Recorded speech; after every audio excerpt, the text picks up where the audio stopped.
안녕하세요. 독서연구소 고영선 작가입니다. 여러분 반갑습니다. 오늘은 고령화 시대의 필독서이자 여러분의 인생의 노후를 위해서 꼭 읽었으면 하는 책 나의 이름에 관하여 네 번째 시간이고요.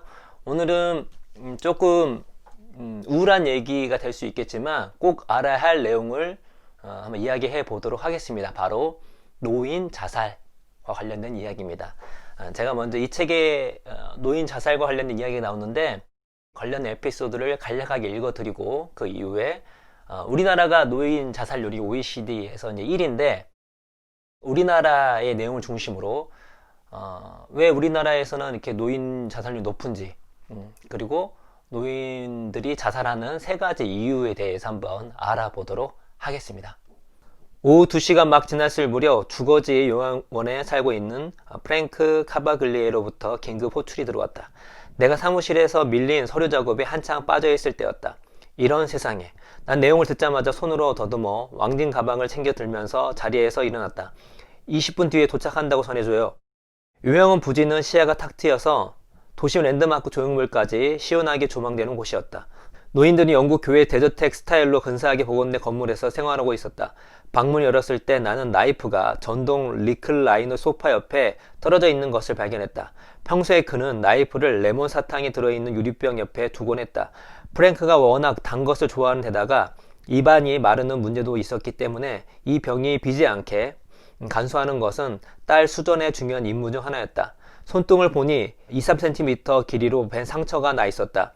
피가 흘렀지만 그의 목적을 달성하기에는 한참 모자라는 양이었다. 깊이로는 거의 긁힌 정도라 봉합도 필요 없어 보였다. 손에 잡히는 대로 아무거나 써보자는 심정이었나 본데 하필 오래되어 날이 무뎌진 버터 나이프밖에 없었던 모양이었다. 프랭크는 날 보며 어색한 웃음을 지었다. 늘 그렇듯 말끔한 차림새였다. 무늬가 있는 밤색 셔츠 위로 연회색 스웨터를 껴입고 있었고 백발은 단정하게 빗어 넘긴 상태였다. 이제 이것도 안 되네. 그가 슬픈 듯 덧붙였다. 나는 이제 마음대로 자살도 못하나 보오. 나는 아무 말 없이 그의 손을 꽉 잡았다. 섣불리 이게 별 문제 아닌 척해서 그의 기분을 상하게 하고 싶지 않았다. 프랭크의 말랑말랑한 손등에서 온기가 느껴지자 주치의 체면도 없이 환자 앞에서 울먹이면서 내가 어르신을 얼마나 아끼는지 아느냐고 고백해 버리고 싶은 걸 참느라 혼이 났다. 돌아가신 날만 고대하는 올해의 연세 92의 이 사랑스러운 노인은 운명의 장난으로 하루하루를 의미 없이 버티는 중이었다. 여러분께서 이 책을 읽으시면 최소 한 번 이상은 울먹이거나 우실 거라 생각이 듭니다. 이 책에는 다양한 우리의 인생 이야기, 특히 노인분들의 이야기가 나오는데 전 인생이라는 것이 찬란하면서 슬픈 이야기잖아요. 지금 노인이신 분들 혹은 우리 모두도 노인이 되기 때문에 곧 우리의 이야기죠. 그런 것들 볼 때마다 뭐 여러 가지 생각이 듭니다. 오늘은 이제 이 책에서 노인 자살과 관련해서 에피소드를 중심으로 쭉 이제 풀어서 얘기하고 있는데 일단 우리나라 같은 경우를 한번 통계로 살펴볼 필요가 있다는 생각이 듭니다. 제가 이제 조사를 했는데 일단 우리나라에는 자살률 자체가 높죠. 자살률은 그 인구 10만 명당 24.7명으로 OECD 중에 거의 최고 수준이고 이제 OECD 평균이 11.5명이에요. 그래서 2배 정도 됩니다. 그런데 노인일수록 다른 나라 비슷하긴 한데 특히 우리나라는 노인일수록 자살률이 매우 높습니다. 인구 10만 명당 자살률을 이제 비교해 보면 10대는 5.8명, 20대는 17.6명, 30대는 27.5명, 40대는 31.5명, 50대는 33.4명, 60대는 32.9명, 70대는 48.9명, 80대 이상은 69.8명으로 50대부터 늘어다가 70대 이후부터 확 늘죠. 그러니까 노인이 65세 이상이니까 계속 연령이 갈수록 높아지다가 이제 노인이 되면 자살이 이제 엄청 많아지게 되는 것이죠. 우리나라의 노인 자살률은 다른 나라하고 뭐 비교가 안 될 정도로 매우 높습니다. 그러니까 2015년 기준으로 우리나라 노인은 10만 명당 58.6명이 자살을 했는데 OECD 회원국은 18.8명으로 우리나라가 이제 압도적으로 높죠. 왜 이렇게 자살을 하는가? 대해서 우리나라는 노인 실태 조사라는 걸 합니다. 그게 이제 3년마다 하는데 아마 이제 가장 최근이 2017년도고요. 올해 또 그 실태 조사가 나올 건데 거기서 이제 왜 자살을 하는가? 분명히 이제 자살을 하신 분들에 대해서 의견을 물을 수는 없잖아요. 그래서 자살을 시도했지만 실패했던 사람들, 그런 분들의 이제 조사를 통해서 그 자살을 하게 된 계기, 이유에 대해서 물어보면 6가지 정도로 얘기를 합니다. 상위 6가지가 뭐냐면 경제적 어려움 27.7, 건강 문제 27.6, 부부, 자녀 등과의 갈등 단절 18.6%, 외로움 12.4%, 가까운 사람의 사망 8.3%, 배우자 가족의 건강 문제 4.9% 됩니다. 근데 이거를 3가지로 이렇게 묶어볼 수가 있어요. 하나는 재정 문제가 있을 수 있고, 두 번째는 건강 문제, 세 번째는 관계 문제입니다.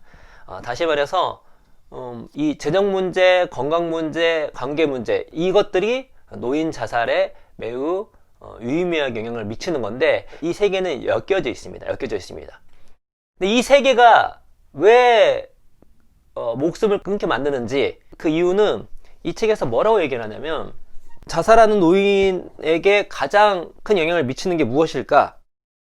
그건 바로 무력감입니다. 무력감. 이런 무력감은 노년기를 두려워하게 만드는 중요한 요인 중 하나다. 이것은 단순히 기능 하나를 상실한 것에 머물지 않는다. 그보다는 내 몸뚱이, 내게 일어나는 일들, 나아가 내 인생을 내가 통제할 수 없게 된다는 것을 뜻한다. 다시 말해서 이런 근본적인 재정 문제, 그리고 건강 문제, 그리고 관계의 문제가 동시다발적으로 터지면 어떤 일이 벌어지냐면 무력감이 빠지게 됩니다. 그러니까 내가 내 삶을, 내 몸도, 내 생활도, 내 관계도 내가 어떻게 할 수가 없구나 라는 것, 그런 무력감이 오게 되면서 목숨을 이제 끊게 된다는 것이죠. 우리나라의 노인 자살률이 가장 높은 이유는 다른 나라보다 바로 노인 빈곤율이 있습니다. 소득이 적은 사람이 너무 많고, 다른 나라보다. 그리고 실제로 그 양극화도 심합니다. 그러니까 돈이 되게 많고 또 잘 버시는 분들도 노인이 상당히 많습니다. 근데 상대적으로 돈이 없거나 돈을 못 버신 분들도 상당히 많기 때문에 상대적 박탈감도 되게 심하죠. 그렇죠? 그래서 다른 나라보다 노인 빈곤율이 워낙 높다 보니까 여기 경제적 어려움이 크고, 그리고 재정적인 문제, 또 건강 문제, 관계 문제는 세계 다 엮여져 있습니다. 셋 다 영향을 미치는데, 특히 재정 문제가 있으면 건강 문제가 더 심각해지고 관계에서도 더 좋지 않은 영향을 미치기 때문에 전반적으로 3가지 이유가 다른 나라보다 되게 심각하고, 이 3가지 이유는 다시 말해서 노인분들에게 무력감을 심겨주고, 그 무력감은 뭐다? 인생을 이제 마감해야 된다. 스스로 목숨을 끊게 되는 그런 거를 결정할 때 큰 영향을 미치게 된다는 것이죠.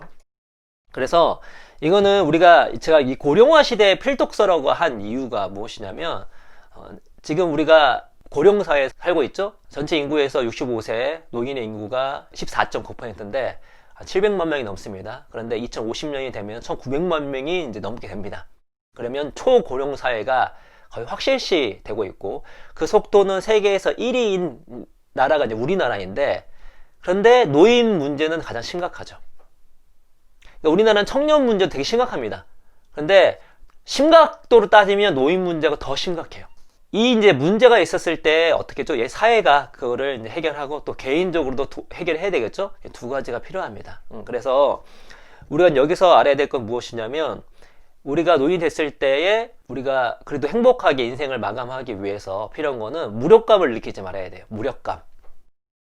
무력감을 느끼지 않기 위해서는 이 3가지 문제를 해결할 필요가 있습니다. 바로 재정적 문제, 그렇죠? 그 다음에 건강 문제, 그 다음에 관계 문제를, 이게 문제가 안 돼야 돼요. 문제가 안 됐을 때에 우리가 무력감을 느끼지 않을 확률이 매우 높은 것이죠.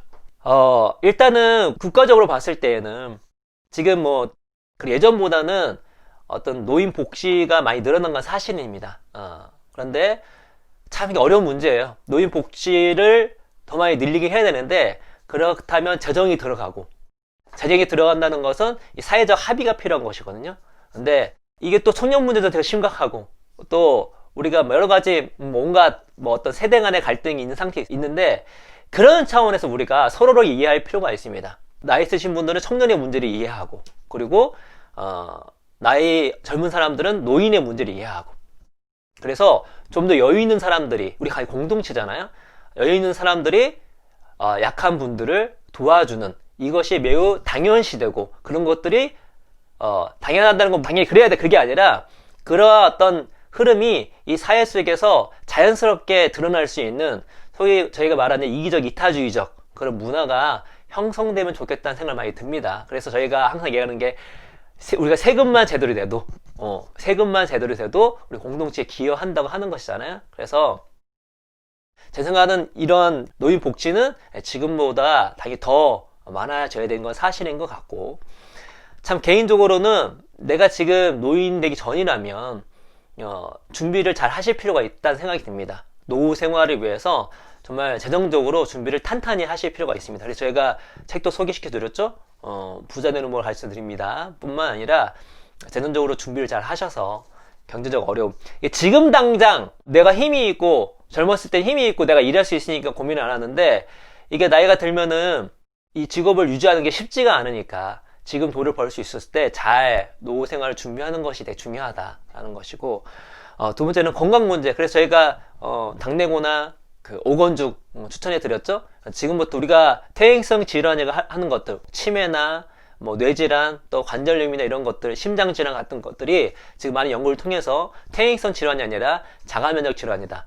다시 말해서 식습관과 생활습관으로 충분히 예방을 할 수 있는 그런 연구들이 나오고 있습니다. 그러니까 젊었을 때부터, 혹은 지금 나이 들었다 하더라도 그런 책들 읽으시면서 건강적으로 준비를 하시면 좋을 것 같고, 운동 꼭 하셔서 건강만 잘 챙긴다 할지라도 어떻다? 우리가 나이가 들어서 우리가 좀 더 행복하고 행복한 노후를 잘 준비할 수 있다는 거.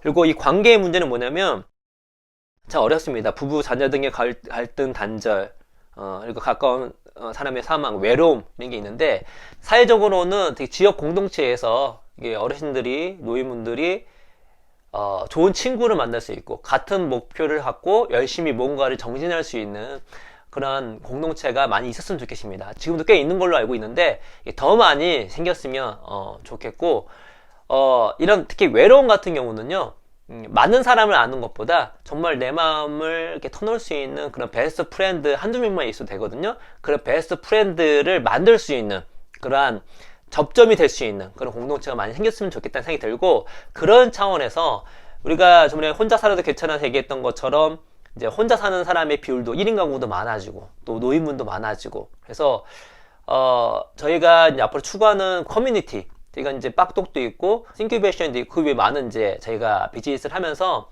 영리든 비영리든 간에 커뮤니티를 많이 만들 생각인데, 그런 외로움, 관계의 문제를 어느 정도 해결해 줄 수 있고, 그 관계의 문제에서 오는 어떤 고통을 완화시켜 줄 수 있는 그런 공동체를 만드는 것이 저희의 이제 꿈 중에 하나입니다. 그것이 저희 비즈니스 차원에서 되게 중요하지만 사회적 차원에서 매우 중요하다라는 것들을 인식하고 있기 때문에, 또 개인적 생각에서는 내가 일찍부터 어떤 관계의 문제를 잘 해결한 게, 가족 간의 문제를 최대한 발생하지 않기 위해서 노력하는 것도 중요하고, 또 정말로 나이가 들어서 농담 따먹기 하고 그냥 화터 칠 수 있는, 아무 얘기 할 수 있는 그런 친구들을 한두 명 이렇게 만드는 게 되게 중요합니다. 없다면 적극적으로 만들려고 노력하는 것이 나중에 되게 중요하다는 거 알 수가 있고, 정리를 해보면 이 책에서 얘기했듯이 노인은 왜 자살을 하는가, 유독 더 그 이유는 무력감입니다. 무력감. 그러니까 내가 내 인생을 통제할 수 없다는, 내가 내 몸을, 내 삶을, 내 관계를 내가 이제 통제할 수 없구나, 어느 무력감이 점증되었을 때, 강하게 밀려 나왔을 때 어떻다? 인생은 더 이상 살 가치가 없다라고 판단할 확률이 높다는 것이죠. 그 무력감은 어디서 오는가? 보통 세 개에서 옵니다. 첫 번째는 재정적 문제, 두 번째는 건강의 문제, 세 번째는 관계의 문제에서 오는 것이죠. 그렇죠?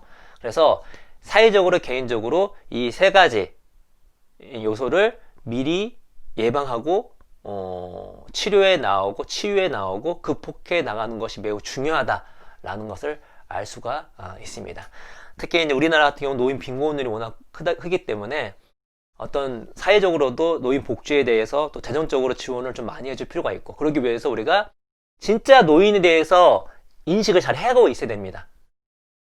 그런 인식이 있어야 재정이 투입이 되거든요. 그렇죠? 우리는 초고령 사회가 될 수밖에 없고 우리 자신도 노인이 될 수밖에 없기 때문에 거기에 대해서 우리가 노인의 지원을 하는 거에 대해서 좀 적극적으로 생각해 볼 필요가 있다. 그래서 사회적 합의가 필요한 부분인 거고, 개인적으로는 어떤 이 세 가지 문제를 미리부터 잘 해결하는 것이 중요하다. 재정적 문제, 건강의 문제, 그리고 관계의 문제를 잘 하는 것이 중요한데, 그 모든 것도 중요하지만 플러스 알파, 이제 이 세 가지는 지금 당장 노력을 할 수 있지만 지금 당장 해결할 수 있는 부분은 아니잖아요. 근데 지금 당장 플러스 알파를 해결할 수 있는 방법은 한 가지가 있긴 합니다. 이게 우리가 행복 혹은 노후 생활 하게 되면 꼭 나오는 책이 행복의 조건이라는 책이에요. 행복의 조건이 무엇이냐면, 나이 든 노인분들을 연구를 해봤더니 행복의 조건이 7가지가 나왔습니다. 이 7가지가 뭐냐면 그 중에 4가지가 건강 문제였고요, 그 중에 3가지가 관계 문제였어요.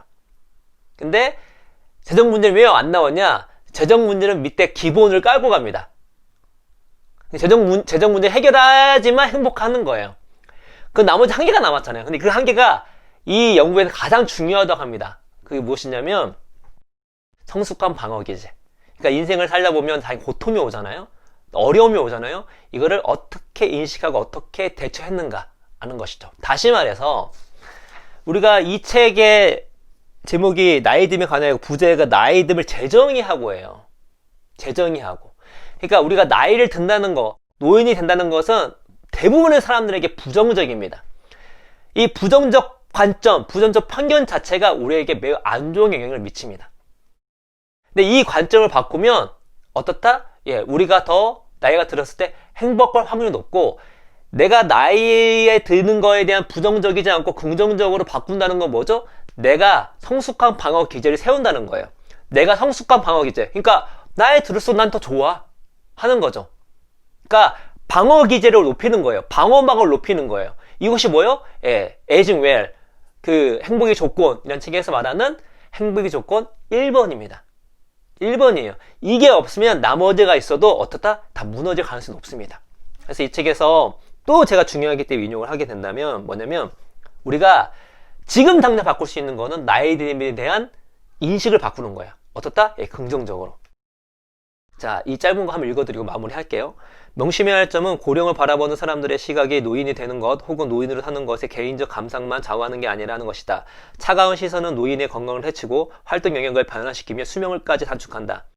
평소 부지런히 관리하는 습관은 남녀노소를 막론하고 모든 이의 건강을 증진한다. 그런데 이런 활동 참여율이 가장 낮은 연령 집단이 바로 노인들이다. 왜 이럴까요? 나이에 대한 부정적 인식이 있으니까. 나이, 인종, 성별, 학력, 본인이 생각하는 건강 수준, 신체 기능을 비슷하게 맞춘 구성원을 조사한 한 연구에 의하면 늙어감을 긍정적으로 수용하는 사람일수록, 성숙한 방어 기제라는 것과 똑같은 말입니다. 늙어감을 긍정적으로 수용하는 사람일수록 운동, 올바른 식습관, 정확한 복약 같은 예방 차원의 건강 증진 조치를 더 적극적으로 실천한다고 한다. 주목할 만한 또 다른 연구 결과도 비슷했다. 61세부터 99세까지 아울은 집단에서 늙어감에 대한 보다 긍정적인 자세가 불러온 신체 기능 개선 효과가 규칙적인 운동의 효과보다 훨씬 컸다. 이거는 인식을 바꾸는 거기 때문에 지금 우리가 당장 할 수가 있는 것입니다. 그래서 우리가 나이 듦에 관하여 이 책을 통해서 얻을 수 있는 건 많은 것이 있지만, 그 중에 하나가 무엇이냐면 나이 듦에 대한 정의를 바꾸는 거예요. 부정적 인식을 긍정적으로 바꾸는 것입니다. 그것이 규칙적인 운동보다 우리 건강에 훨씬 더 도움이 된다는 것이죠. 그래서 이 3가지 문제 플러스 1, 이런 것들을 인식하고 바꾸고, 특히 사회적으로 또 개인적으로 이런 문제들을 극복하려고 노력하게 된다면 우리 개인이, 그리고 우리나라에 있는 노인분들이 좀 더 행복한 나라, 노인 자살률이 1위가 아닌 나라가 되지 않을까라는 말씀을 드리면서 오늘 이야기는 이것으로 마치도록 하겠습니다. 여러분 감사합니다.